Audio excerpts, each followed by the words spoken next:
আমাজনের অরণ্য অনেক ভয়ঙ্কর। এখানে বেশি চুল ফাঁকনামি করে উঁচু নিচু পাহাড় ডিঙ্গাতে গেলে পা পিছলে পড়ে সাথে থাকা লুঙ্গিও হারাতে পারেন।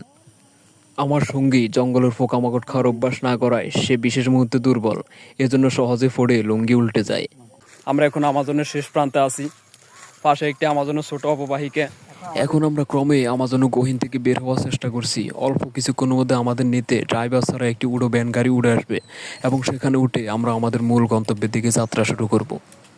দেখুন, আমরা এখানে অদ্ভুত এক আদিবাসীদের দেখতে পাচ্ছি যারা লুঙ্গি পরলেও লুঙ্গি উল্টিয়ে শ্বশুরবাড়ির গেট দেখাতে অধিক স্বাচ্ছন্দ্য বোধ করে।